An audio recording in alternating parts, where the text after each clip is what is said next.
Hi friend, আমি Abdul Alim.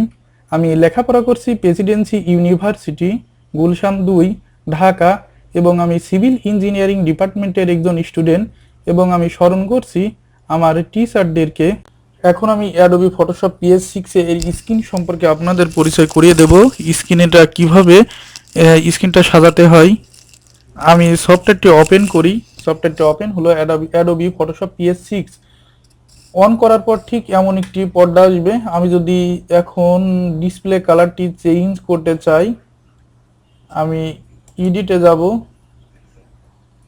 Edit থেকে preference, preference থেকে এখানে জেনারেল বা কন্ট্রোল কে ক্লিক করে আমি এই কাজটি করতে পারতাম। এখানে যে কোনো একটি অপশনে গেলেই হবে। ইন্টারফেসে গেলাম, বা কেউ যদি জেনারেলে যায় তবু কোনো সমস্যা নেই। আমি ইন্টারফেসে গেলাম।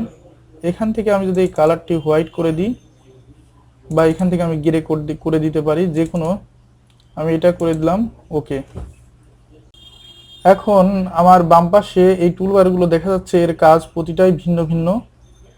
এটা দিয়ে আমরা সিলেক্ট করে থাকি, সরি, এটা দিয়ে সিলেক্ট ইন্ডিভিজুয়াল ভাবে কোনো কিছু এমনি সিলেক্ট করা হয়। আর এটা দিয়ে এই তিনটা টুলবার দিয়ে এর আবার বিভিন্ন অংশ আছে এর ভিতরে, এগুলো দিয়ে সিলেক্ট করা যায়। সিলেক্ট হচ্ছে অ্যাডোবি ফটোশপ, ফটোশপের একটি ইম্পর্টেন্ট অংশ।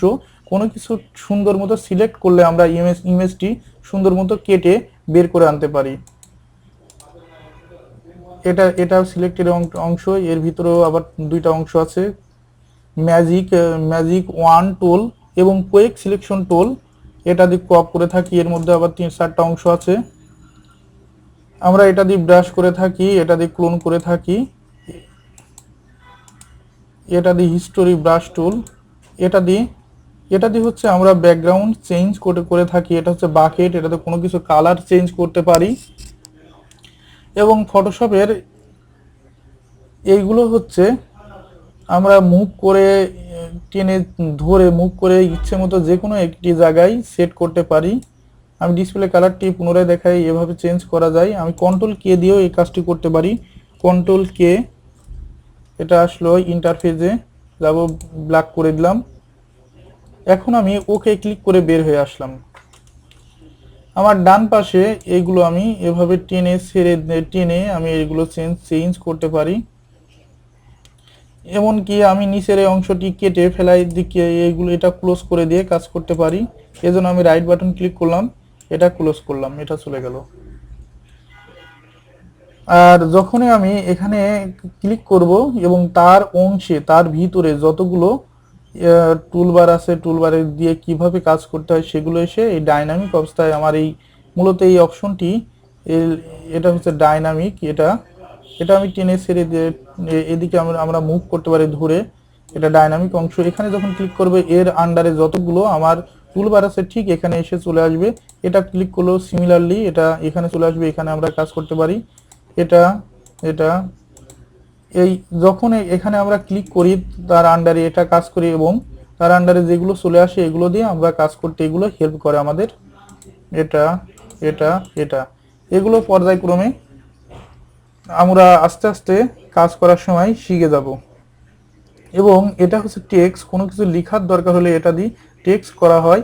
এবং আমরা ফাইলে গিয়ে কোনো ইমেজ ওপেন করতে পারি এভাবে। কোনো আবার ইম্পোর্টে কোনো ইমেজ আমরা এখানে ইম্পোর্ট করতে পারি, এবং সেই ব্যাসে গিয়ে আমরা ইমেজ সেভ করতে পারি। এটা হচ্ছে এডিট। এখানে গিয়ে মূলত আমরা এডিট করে থাকি কোনো ইমেজ। এটা হচ্ছে ইমেজের কালার অনেক কিছুই আমরা চেঞ্জ করতে পারি। কোনো লেয়ার আমাদের উইন্ডোতে অন করার সময় এটার সাহায্যে করতে পারি, অথবা এই নিচে একটি অপশন আসবে, যে এই অপশনগুলোর সাহায্যে আমরা এটা লেয়ার, এটা ডিলেট, এগুলো দিয়ে কাজ করতে পারি। এখানে এটা দিয়ে গ্রুপ তৈরি করে, এটা দিয়ে আমরা সিলেক্ট করে থাকি। এটা দিয়ে ফিল্টার, এটা 3D কোনো ইমেজ 3D করার সময় এটা আমার দরকার হয়। এটা উইন্ডো এর আন্ডারে এগুলো যা কিছু আছে উইন্ডোর অংশ। এটা যদি আমরা এটা সিলেক্টেড বা ডিসিলেক্ট করি, এটা চলে গেল। আবার উইন্ডোতে গিয়ে অ্যাডজাস্টমেন্ট, এটা আমি সিলেক্ট করে দিলাম, ডান পাশে এটা চলে আসলো। এটা হেল্প, কোনো কিছু হেল্পের দরকার হলে এখানে ঢুকে আমরা সরাসরি ইন্টারনেটের মাধ্যমে হেল্প চাইতে পারি। এটা হচ্ছে কালার। আমি একটি ইমেজ ওপেন করে দেখাচ্ছি। নিউতে গিয়ে আমরা নতুন একটি ইমেজ আনতে পারি। আমি যে কোনো একটি ইমেজ ডাবল ক্লিক করে দেখাচ্ছি। আমি এই ইমেজটি এখানে শো করালাম। এভাবে কোনো ইমেজ ওপেন করা যায় এবং এখানে ঢুকে এর কালার চেঞ্জ করা যায়। আমার স্ক্রিনটি বেশ এলোমেলো হয়ে গেছে, এটা আমি কিভাবে ঠিক করব? এটা ঠিক করার জন্য এই এসেনশিয়াল, এখানে এসেনশিয়াল দেওয়া আছে, এখানে রিসেট এসেনশিয়াল নামে অপশনে আমি ক্লিক করব। আমার স্ক্রিনটি পুনরায় ঠিক হয়ে গেল।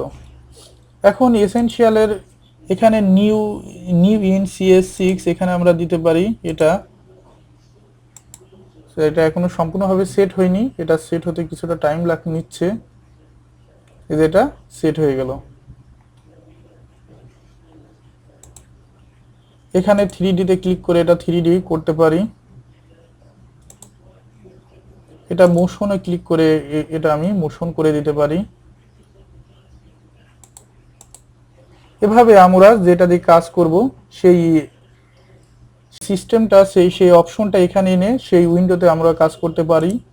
আমি এসেনশিয়ালে দিচ্ছি, এসেনশিয়াল চলে আসলো। এবং এখানে যদি আমি ফটোগ্রাফিতে দেই, এটা ফটোগ্রাফিতে চলে আসলো। এবং ফটোগ্রাফির আমি এটা ধরুন আমি এটা এলোমেলো করে ফেলেছি, এটা এলোমেলো হয়ে গেছে, এটা আমার এদিকে চলে আসলো, এটা এদিকে চলে আসলো। এখন আমি কিভাবে ঠিক করব? আমি এই ফটোগ্রাফিতে যেয়ে রিসেট ফটোগ্রাফিতে ক্লিক করব, এটা ঠিক হয়ে যাবে। বাট এটা যেহেতু আমার ইমেজ, এটা এখানে রাখলাম। এভাবে এগুলো আমরা ঠিক করতে পারি। এটা ডিলিট করে দিলাম। এখন আমি এসেনশিয়ালে যাই, এসেনশিয়াল চলে আসলো। এখন আমি কোনো ইমেজ আমি পুনরায় অন্য একটি ইমেজ আনছি এখানে, সরি আমি নিউতে যাব, নতুন একটি আমি পেজ এখানে অন করব। নিউতে গিয়ে কোনো পেজ অন করা যায়, এটা ওকে ক্লিক করব, একটি অন হয়ে গেল। এখন এখানে আমি জুমে ক্লিক করে এটা আমি জুম করতে পারি, অথবা ডাবল ক্লিক করে আমি পুরো স্ক্রিনেতেই এটা আমি সেট করে নিতে পারি।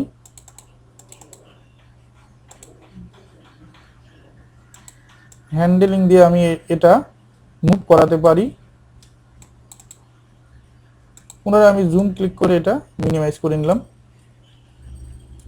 কোনো কিছু লক হয়ে গেলে এখানে আমরা ডাবল ক্লিক করে আমরা লকটি খুলতে পারি। ওকে ক্লিক করলাম, লকটি খুলে গেল। আর এটা হচ্ছে ডিলেট, কোনো লেয়ার ডিলেট করার দরকার হলে এখানে টেনে এনে এখানে ছেড়ে দিলে বা এখানে সিলেক্ট অবস্থায় কিবোর্ডে ডিলেটে ক্লিক করে আমরা এটা ডিলেট করে দিতে পারি। আর এই অংশগুলো হচ্ছে এটা, এগুলো দিয়ে আমরা ব্রাইটনেস বৃদ্ধি করতে পারি, এটা লেভেল, এটা কার্ভ, এটা এক্সপোজার, এগুলোর কাজ আমরা পর্যায়ক্রমে আস্তে আস্তে জানতে পারবো। ঠিক আছে বন্ধুরা, আমি নেক্সটে আরো ভালো কিছু করে দেখাবো। আর প্রথমে আমি আজকে অনলি উইন্ডোজ সম্পর্কে পরিচয় করিয়ে দিলাম। আমি পরবর্তীতে আস্তে আস্তে সিলেক্ট কিভাবে করতে হয়, ক্রপ কিভাবে করতে হয়, কিভাবে ব্রাশ করতে হয়, কিভাবে ব্যাকগ্রাউন্ড চেঞ্জ করতে হয়, বাকেটের সাথে কিভাবে কালার করতে হয় এবং ব্রাইটনেসের ইউজ কিভাবে করতে হয়, এবং অবশেষে আমি কোনো ইমেজকে পরিপূর্ণভাবে কিভাবে ব্রাইটনেস চেঞ্জ করে যেভাবে বাস্তবে করে থাকে সেসব কাজ আমি পর্যায়ক্রমে আলোচনা করব। ওকে, থ্যাংক ইউ।